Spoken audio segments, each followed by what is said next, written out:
Boa tarde a todos. É um prazer mediar esse painel sobre educação, que é um tema que tem estado sempre presente desde a primeira edição do Social Good Brasil. E é interessante porque, desde o começo, quando a gente pensou da força da inovação e das novas tecnologias para a mudança social, a educação é um tema que, naturalmente, nós pensamos que ali estaria a grande oportunidade da contribuição da tecnologia e da inovação para o impacto real no Brasil. Mas, infelizmente, a cada edição do Social Good Brasil, a gente ainda não tem muitos casos para mostrar. E é por isso que a gente montou esse grupo aqui, super qualificado, para nos mostrar e discutir um pouquinho e nos contar se realmente a gente, hoje em dia, pode dizer que a inovação e a tecnologia está impactando de forma consistente e relevante a qualidade da educação pública no Brasil. Vou começar com uma má notícia. O último relatório do Fórum Econômico Mundial mostrou que, entre 144 nações, eles fizeram um ranking das nações que estão usando a tecnologia e a cultura digital para melhorar a qualidade de vida das pessoas e para promover o crescimento sustentável nesses países. O Brasil ficou na 60ª posição em 144 países, apesar de ser o 7º país mais conectado. Isso quer dizer, nós estamos conectados mais do que outros países, mas ainda não estamos usando essa conexão para melhorar a vida, a qualidade de vida e promover o crescimento econômico sustentável do país. Nesse ranking, quando a gente fala em educação, o Brasil cai para a 106ª posição.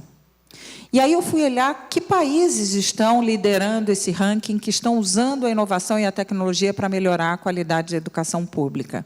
Adivinham quem eu achei? Que, coincidentemente, os países que lideram esse ranking são os mesmos países que lideram o PISA, a maior avaliação de desempenho educacional hoje no mundo. Finlândia, seguida de Singapura e depois Suécia.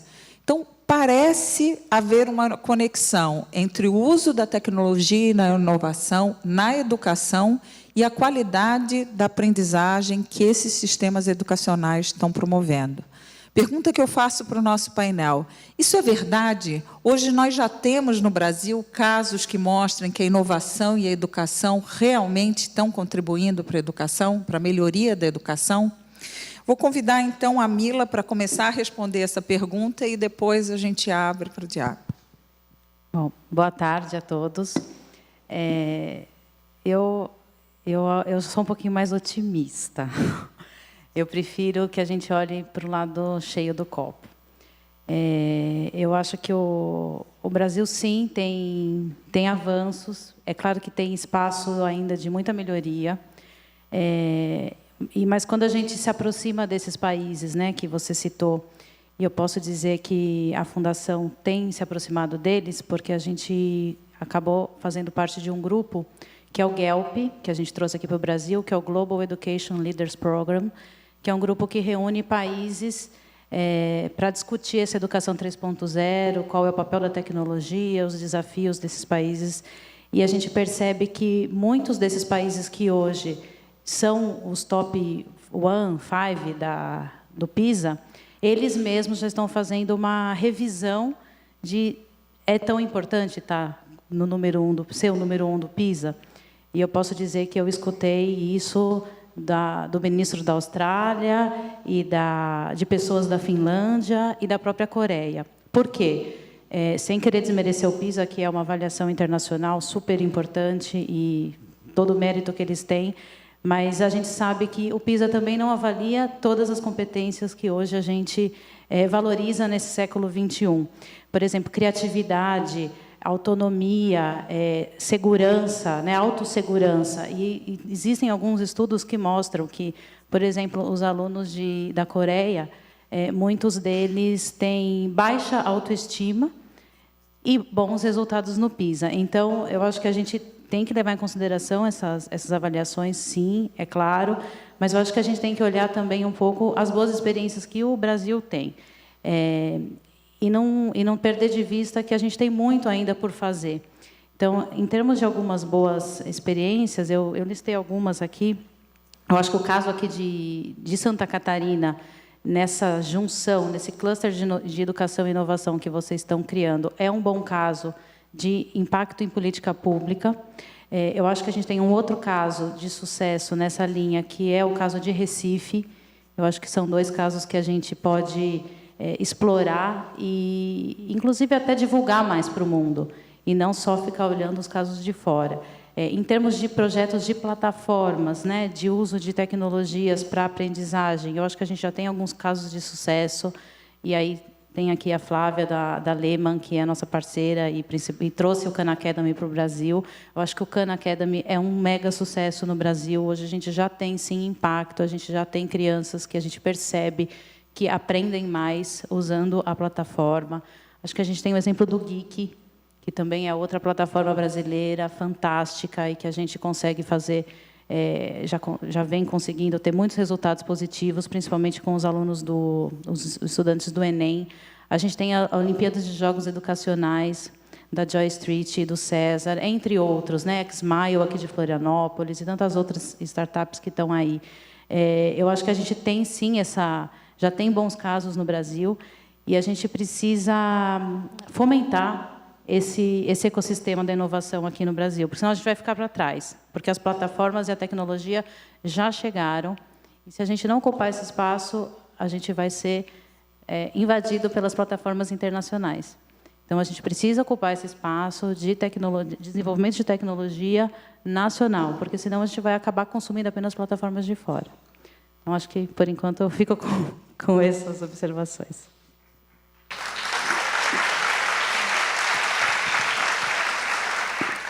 Tatiana, vocês no Porvir, que têm sido a antena, né, o radar, que tem pesquisado todas essas inovações, que novidades vocês podem contar para nós? Boa tarde. Primeiro, obrigada pelo convite para participar desse painel. E um pouco do que eu preparei aqui para falar faz parte desse... É um pouco uma conclusão desse mapeamento que a gente faz no Porvir. Foi produzido esse ano um documento pelo Inspirare, o instituto do qual o Porvir é parte, e o Todos pela Educação, que, enfim, é um documento que para dar recomendações e orientações para redes públicas que querem implantar tecnologias.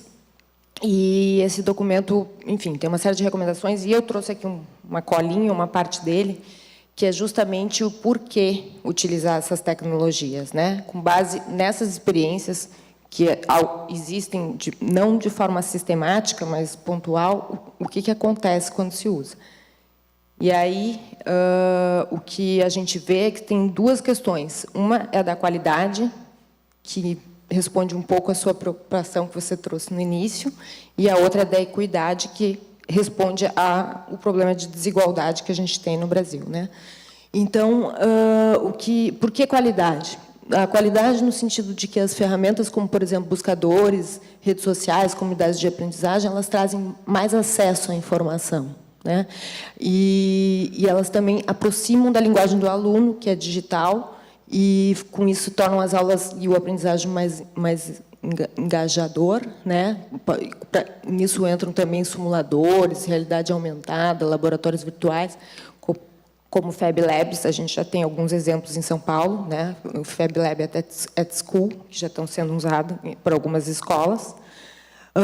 Aumenta o interesse do aluno, na medida em que você usa games, usa essas ferramentas, e, mais que isso, permite a possibilidade do próprio aluno se expressar e se tornar autor dos conteúdos, né? Ele não fica esperando só os conteúdos que são feitos prontos.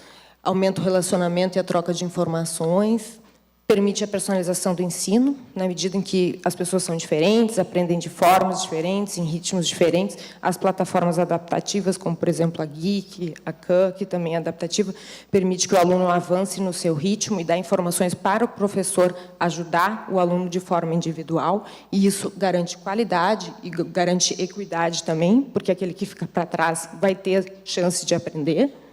E isso é feito em tempo real, não existe mais uma prova no final do semestre, nem nada disso. Ele vai avaliando o desempenho em tempo real. E tudo isso facilita que o professor tenha mais tempo para planejar e para pensar em outros tipos de projetos e seja um mediador do aprendizado.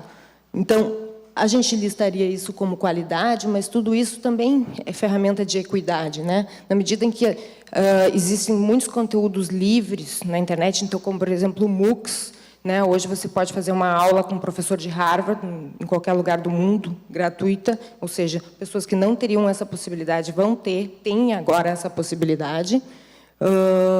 Aumenta as redes e o capital social das pessoas. Então, você pode mandar um e-mail para quem você quiser, né? Você consegue acessar referências, consegue acessar personalidades. Nem sempre ela vai responder, mas assim aumenta muito a possibilidade de você interagir com diferentes tipos de pessoas. E tudo isso apoia a formação do professor, né? Essa é uma outra discussão que a gente poderia se estender, né, de quão importante é formar o professor, mas essas ferramentas gratuitas, videoaulas, elas podem ser ferramentas que democratizam também a formação do professor, assim como o ensino personalizado, né?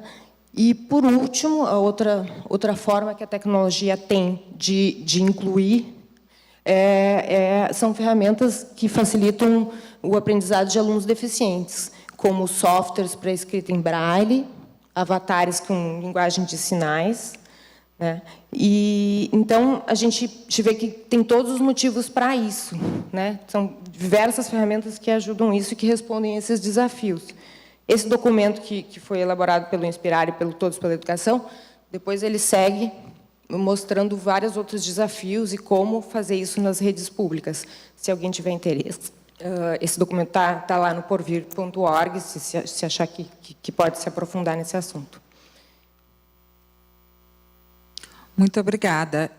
Laís, o Instituto CIA trabalha há muitos anos com educação, escolheu a educação como seu foco. O que vocês estão pensando em termos de inovação e tecnologia para a educação?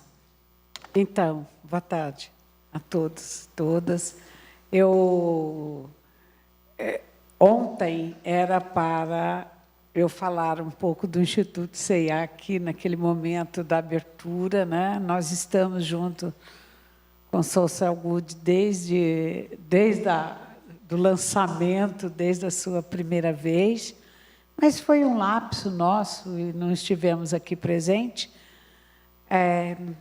O Instituto CIA é isso que está aí, nós somos apoiadores, fundamentalmente apoiadores, investidores sociais, mas uma das nossas características é a parceria estratégica. Então, identificar parceiros estratégicos que podem compor conosco, né, projetos, ações, que venham resultar em impactos sociais. Então, o nosso olhar sempre está voltado para isso, e o Instituto sempre se preocupou com tecnologia, mas, primeiramente, eu lembro lá do Martinelli, em 1995, apoiando o primeiro, acho que, laboratório do Rodrigo Baggio, no Morro Santa Marta, instalando computadores. Quando o computador ainda era um bicho novo para todo mundo e tal. Nós, primeiro, arrumamos a casa internamente, construímos o nosso setor lá de gestão de conhecimento, fizemos o nosso acervo institucional. Breve, nós estamos com uma plataforma disponibilizada ao público. E como nosso foco sempre foi a educação, mas também trabalhávamos com organizações sociais, nós entendemos... Quem pode passar o próximo para mim? Sabe. É só clicar aqui do lado. Nós entendemos que tínhamos que, desde o início do Instituto CIA, que antes de trabalhar e levar todas as ferramentas e artefatos possíveis, nós teríamos que ver também as concepções que nós estamos trabalhando, porque nós trabalhamos com organizações em todo o estado do Brasil e enfrentamos dificuldades assim, olha, eu quero passar um e-mail para você e tal, e a pessoa diz, não, mas você tem que passar o e-mail, eu só posso dar a resposta amanhã, quando a secretária vai estar aqui para abrir o computador, sabe? Coisas que, às vezes, a gente se depara com isso, né? Até a linguagem é diferente para entender.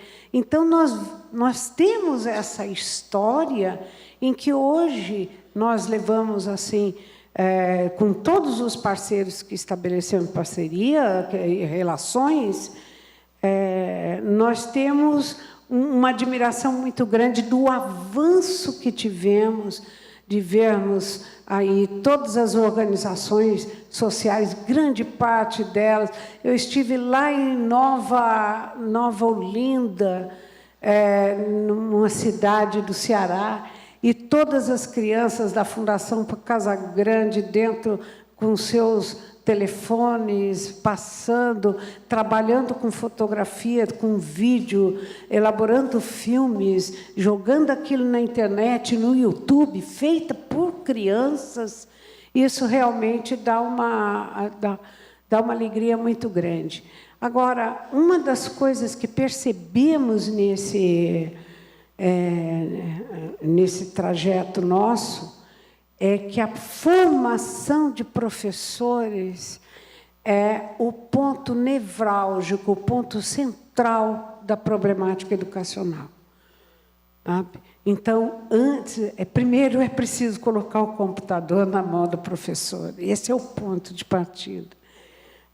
E depois o professor está muito resistente a essa quantidade de formações. Então, é um programa que todo mundo dizendo que o professor precisa ser capacitado, então joga capacitação no professor, mas descontextualizada, sem ele pedir, sem ele saber por que ele está fazendo aquilo, sem atender às suas demandas pessoais.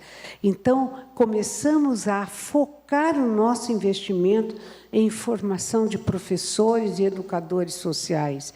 E daí é que a gente vem para uma visão de educação onde nós valorizamos o conhecimento construído coletivamente. O conhecimento está disposto na sociedade como um todo, e nós temos que apropriar deste conhecimento, mas não de forma tácita, aonde cada um guarda para si, mas de forma explícita, construída com todos. E outro ponto que percebemos é que nós não podemos fragmentar mais a nossa visão de educação. A educação tem que ter esse olhar da integralidade, aonde ela considera todos os setores, aonde ela considera o todo social, né, para poder também pensar a sua prática.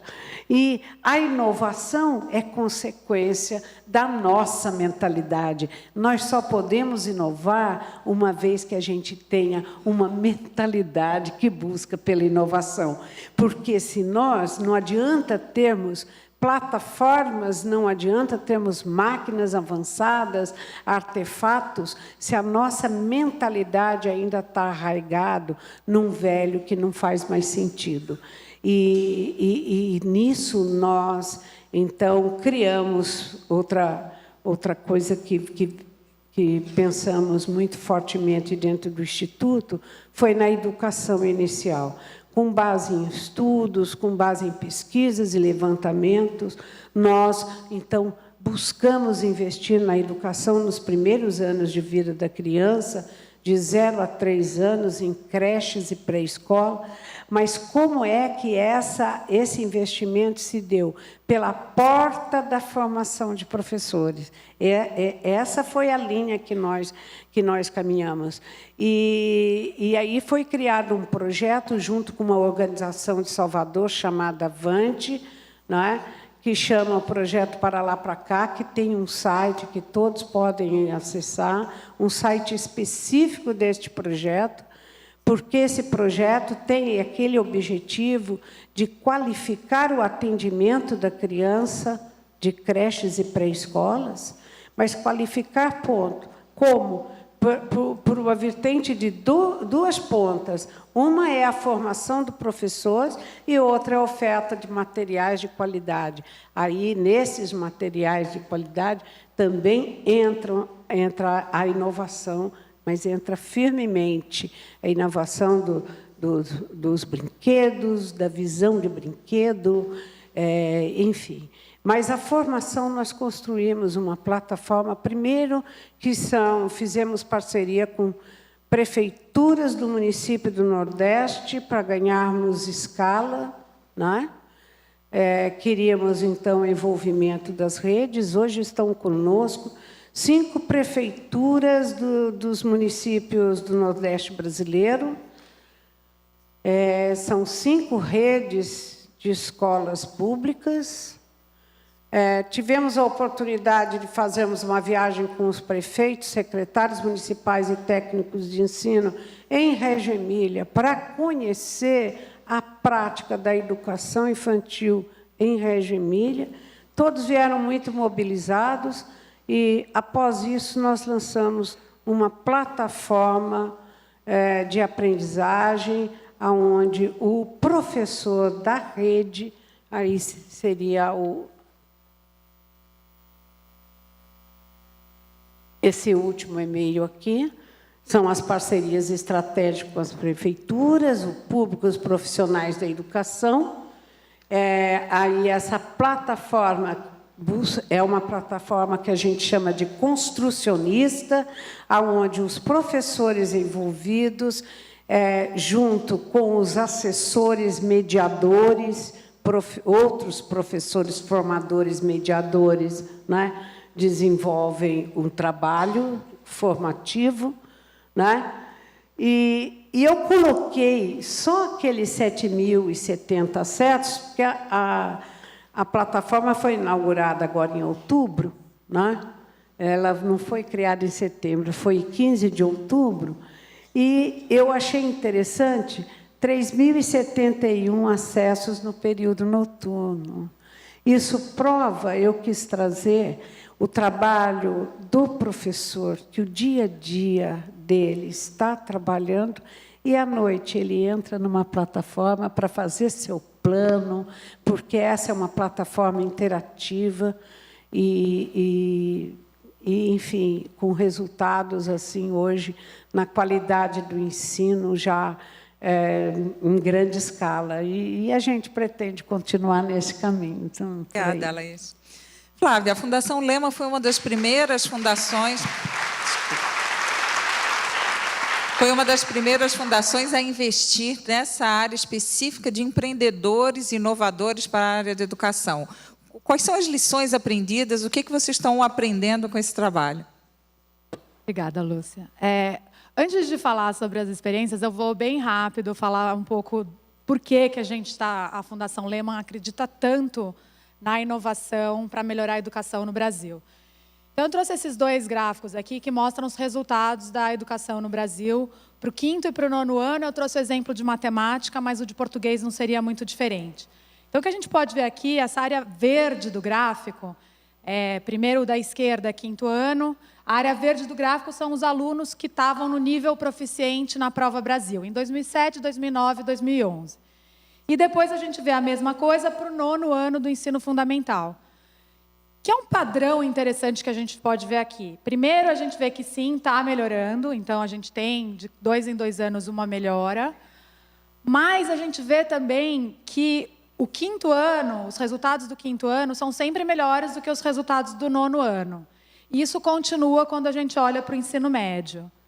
Por que isso acontece? Né? Então, imagina um aluno que em matemática, que é o exemplo que eu estou usando aqui, ele não aprendeu até o 5º ano, então o aluno até mais ou menos o 5º ano, ele deveria ter aprendido somar, subtrair, dividir, multiplicar, chegar em frações. Se ele não aprendeu isso, se ele está aqui entre esses 2/3 dos alunos que não chegaram no nível suficiente, dificilmente ele vai conseguir aprender conceitos mais avançados quando ele chegar no ensino fundamental 2. Dificilmente ele vai conseguir fazer equações, dificilmente ele vai conseguir resolver inequações. Imagina ainda quando chegar no ensino médio, pensar trigonometria e outras matérias mais complexas. Então, a tendência realmente é essa. Os alunos, sempre o seu suficiente em um ano vai ser mais ou menos o teto do seu suficiente no ano seguinte. Então, a gente está falando aqui, no fim de 2011, mais ou menos 2/3 dos alunos não estão no nível suficiente, no 5º ano, e no 9º ano, quase 90% não estão lá. Quando a gente vai olhar o ensino médio, a cena é pior ainda. 40% dos alunos que começam não chegam a terminar, eles saem da escola antes do fim do ensino médio. E a gente vê ainda que no ensino médio tem uma outra tendência que é ainda mais preocupante, que é o IDEB está caindo. Nos últimos 4 anos, o IDEB caiu no ensino médio.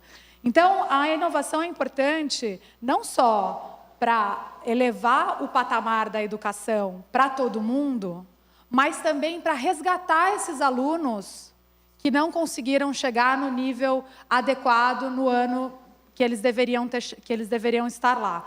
Por isso a gente acredita muito em inovação. O que a inovação permite? A tecnologia e a inovação permitem que um aluno que não aprendeu a somar, não aprendeu a multiplicar até o 5º ano, quando ele chegar no 5º ano, no 9º ano, ele pode usar uma plataforma adaptativa, que ele vai lá e ele vai aprender o que ele precisa no seu próprio ritmo.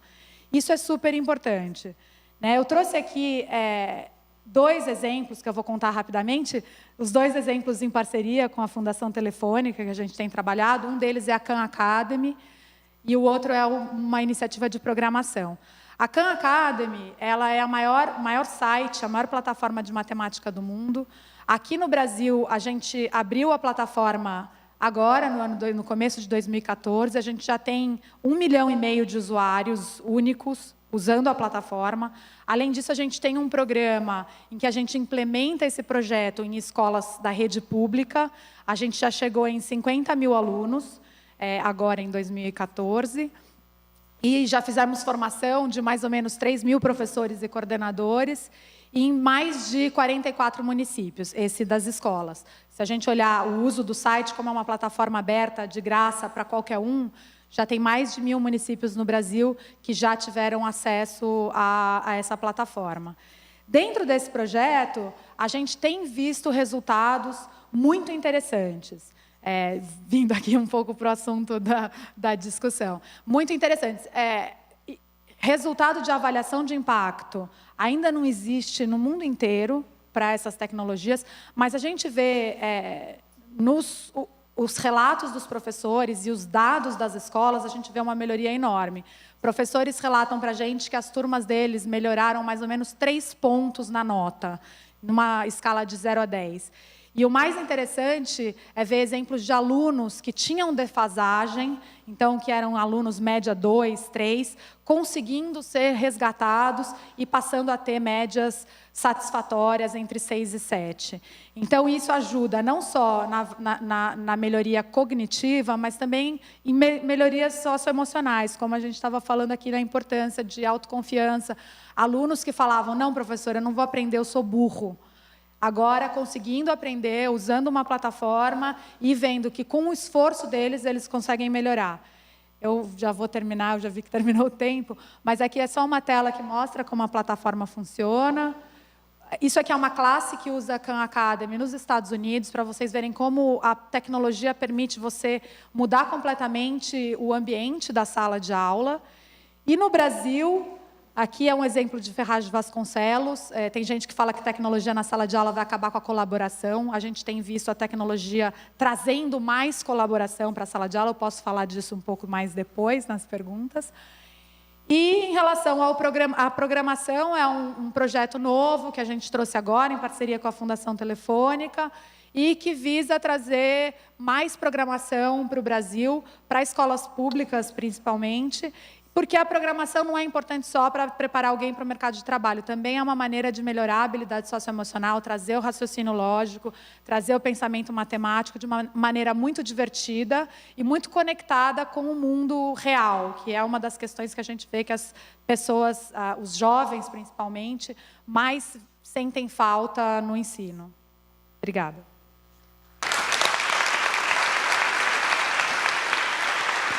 Obrigada, Flávia. Eu acho que realmente a gente está começando a ver exemplos de como a tecnologia e a inovação estão impactando a educação no Brasil.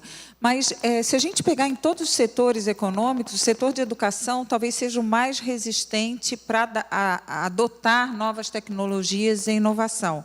Depois eu vou querer ouvir um pouquinho do que vocês pensam, as razões dessa resistência, mas aqui em Santa Catarina, como a Mila falou, nós estamos tendo uma experiência interessante de tentar trazer para discutir educação e para enfrentar as grandes questões de educação, não só o público tradicional, o público da Secretaria de Educação, dos professores universitários, mas trazer também os empreendedores, e aqui nós vimos vários exemplos, né, nesse palco, empreendedores que estão dispostos a colocar o seu conhecimento, a sua experiência, o seu empreendedorismo para ajudar a solucionar esses problemas na educação. Então, desde o ano passado, nós começamos com esse cluster de educação e inovação aqui em Santa Catarina, convidando a CAT, a Associação Catarinense de Tecnologia, através da sua vertical educação, a sentar conosco, com parceiros da universidade, com parceiros do Sistema S, da Federação das Indústrias, e começarmos a pensar numa maneira, num ecossistema possível para criar, como falou o painel anterior, esse aqui, para criar um ambiente onde as inovações para a educação possam ser geradas, mas principalmente incorporadas no sistema público de ensino.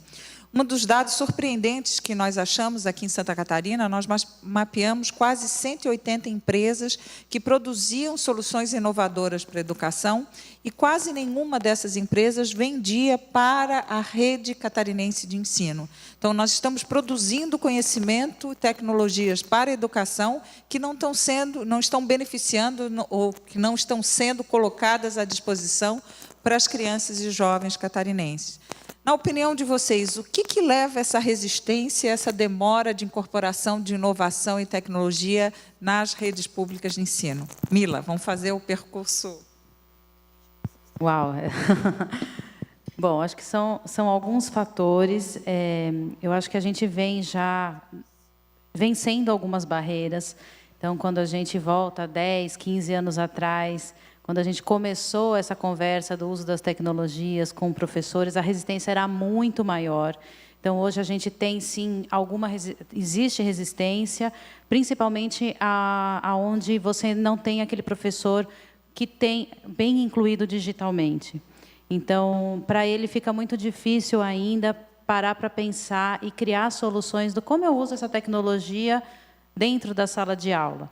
Então, quanto mais os professores forem expostos, né, experimentarem, forem expostos a modelos inovadores mesmo na sua própria formação, né, na formação online, vai ficar mais fácil para que eles façam essa transposição de que se é bom para mim, se eu aprendo, o meu aluno também pode aprender. Então, acho que esse é um fator que pode minimizar essa resistência. Outra coisa que a gente tem visto bastante nos nossos projetos da Fundação é que os professores querem, sim, formação.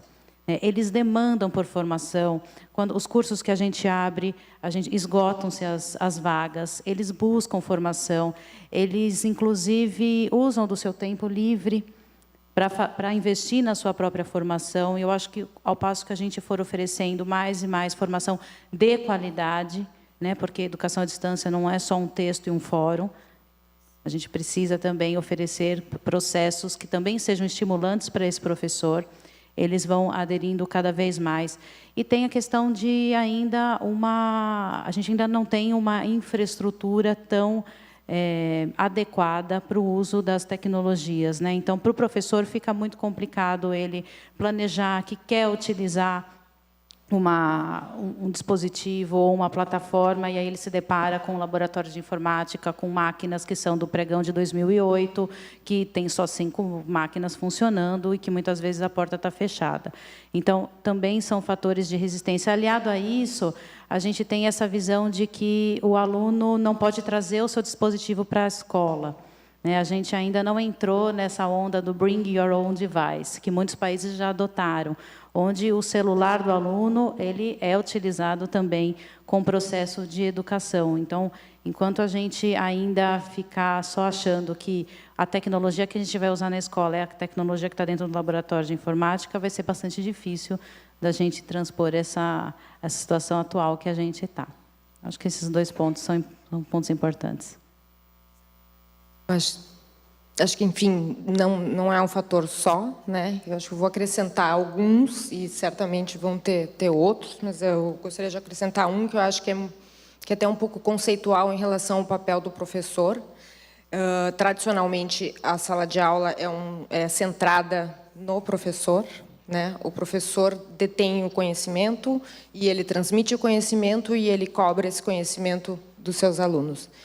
E no momento em que os alunos têm, sobre determinados assuntos ou até certas habilidades, eles começam a ter mais facilidade, eles conhecem mais, eles pesquisam mais sobre determinados assuntos, esse professor ele se sente inseguro, né? Porque, eventualmente, um aluno vai saber mais que ele, vai manejar uma ferramenta de inovação mais do que ele perde um pouco desse poder, enfim, que ele acha que é esse poder. Na verdade, ele não precisa perder isso, né? Ele pode transformar e reinventar o papel dele para tornar a aprendizagem muito mais significativa e muito mais prazerosa.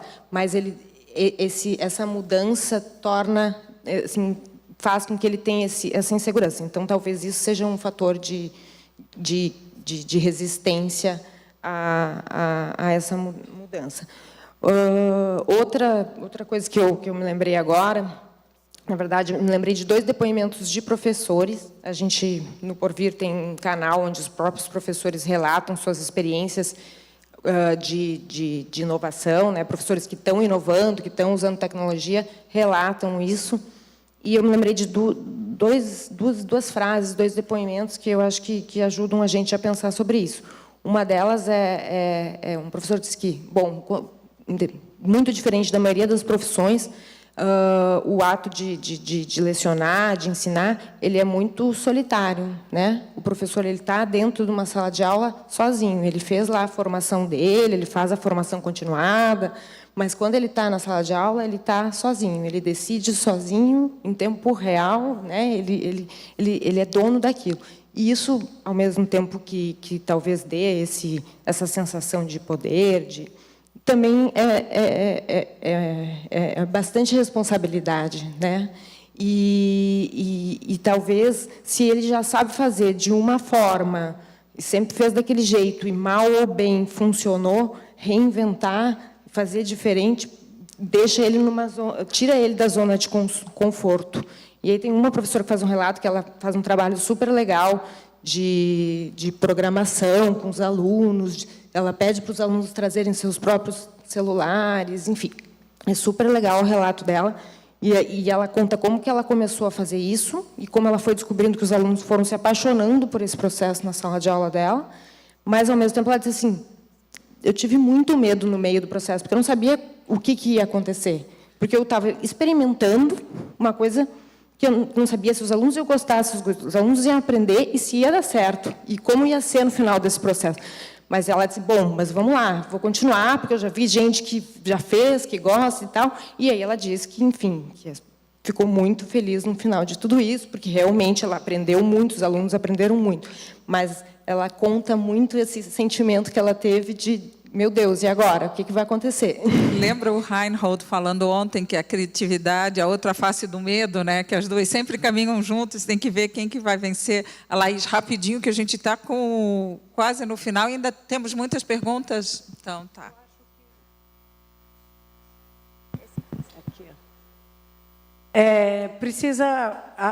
O professor precisa usar a internet. Ele precisa ter vivência com a internet. E isso daí é o ponto de partida. E começa na faculdade de pedagogia. Se a faculdade de pedagogia, que forma professor, não induz e não mobiliza esse professor para o uso de tecnologias educacionais, ele vai reproduzir sua aula da forma como ele aprendeu. Esse é um ponto. O outro ponto é que, na sua situação cotidiana, ele utiliza muito pouco a internet. Então, isso daí dificulta. Você pergunta, ele tem resistência? A resistência é a falta de uso. A resistência é a falta de conhecimento, que quanto mais ele estiver disposto, animado, mobilizado. Então, eu acho que o Facebook tem contribuído para muita gente aí sair da casinha, sair do armário, porque está levando muita gente para a frente do computador, está levando para o dispositivo, qualquer que seja o artefato. Esse é o ponto de partida. Mas, quando nós fizemos um edital onde os professores do Rio de Janeiro, São Paulo e Natal tiveram que entrar numa plataforma para poder preencher cadastro e responder questões, a adesão de São Paulo e Rio foi muito pequena e de Natal foi muito grande. Isso é um ponto para a gente estudar. Vou tentar ir bem rapidinho. Um ponto que ainda não foi falado aqui, que eu acho que é super importante para esse problema que você mencionou, Lúcia, é a questão do modelo de compras. Então, tem muito produto bom por aí, tem muito empreendedor bom. Até hoje eu estava almoçando com o Nicolas, da Xmile Learning, que está aqui, que é daqui de Florianópolis, que tem um produto incrível. E é uma dificuldade muito grande para conseguir vender esses produtos para as redes públicas. O processo de licitação é muito difícil, são produtos específicos, eles não conseguem entrar nas rubricas do governo federal para conseguir verba, da mesma maneira que os livros didáticos. Então, é uma batalha muito grande que a gente vê que ainda não teve nenhum empreendedor, nenhuma startup que realmente conseguiu resolver esse problema de maneira satisfatória, para conseguir levar isso para as redes públicas. Então, a Fundação Lehman está se preocupando com isso. No ano que vem vai ser, grande parte do nosso trabalho com empreendedores vai ser para tentar ajudar a resolver esse problema. E a gente tem visto, em relação à resistência dos professores, uma redução muito grande na resistência. Eu nem sei se eu podia falar aqui, mas a gente fez uma pesquisa com o IBOP, com professores, que ainda não foi divulgada, mas a gente viu que quase 80% dos professores dizem que acreditam que a tecnologia pode ajudar a melhorar a educação e querem usar. Então, tem a parte da formação, que é importante, dos professores estarem preparados para usar a tecnologia em sala de aula, mas acreditamos que a resistência já está sendo quebrada, já foi bem quebrada, e eu acho que o papel dos produtos, das fundações, como a Fundação Lehman, a Fundação Telefônica, o Inspirare, o Instituto CIA e outros que estão trabalhando pela inovação na educação, é também de ajudar a quebrar essa resistência com produtos gratuitos, como programação, como a Khan Academy. Então, a gente consegue entrar, porque a gente é de graça, a gente banca toda a formação e tudo, e daí os professores, as escolas começam a ver o valor dessas ferramentas e conseguem até, às vezes, preparar a sua infraestrutura melhor com o nosso apoio, para depois conseguir trazer outros produtos muito bons que estão aí, a Geek, por exemplo, também. Então, acho que a gente está no caminho, a gente precisa trabalhar junto e acho que o papel das fundações aqui vai ser muito importante. Dá para resumir, assim, eu acho que não vai dar tempo, nós já estamos estourados, mas dá para resumir as dúvidas e depois encaminhar para os panelistas? Bom, olha, foi um assunto que bombou nas redes. Todo mundo gostou bastante dos painéis. As perguntas elas giraram em torno de basicamente 3 temas. Como fazer chegar isso nas universidades, né? Então, como lá onde o professor está sendo formado, com grades curriculares muitas vezes super tradicionais, como fazer isso chegar lá, né, na universidade. As outras perguntas eram basicamente de como vocês, o que vocês veem para o futuro, o que vocês gostariam de ver no ano que vem, talvez no Social Good Lab aqui de iniciativas inovadoras em educação. E pessoas também perguntando aqui sobre gestão de conhecimento em universidades. Então, as perguntas giraram em torno disso. Outras falando sobre o uso de programação, ensinar as crianças a programar, se existem algumas iniciativas nesse sentido. Então, estou fazendo aqui um compacto do que aconteceu. O assunto teve bastante conversação online e aproveitando aqui o gancho para convidar vocês, na hora do intervalo, vai ter um hangout oferecido pelo Itaú, onde serão feitas seleções de algumas perguntas desse painel e do anterior, e os palestrantes vão estar online para responder. Então, participem, porque a conversa se estende para esse hangout. Tá bom, gente, muito obrigada. Provavelmente educação é um tema que vai continuar a ser pauta do Social Good Brasil, porque mais do que nunca nós acreditamos que a inovação e a tecnologia devem ser usadas para melhorar a vida de todos os cidadãos e a vida do nosso país, né? O nosso futuro e o nosso presente depende de uma educação de qualidade. Então, nada mais justo e adequado do que usar todas as ferramentas que a gente tem na mão para fazer isso acontecer. Muito obrigada, e no próximo Social Good nós estaremos falando de novo sobre educação. Obrigada.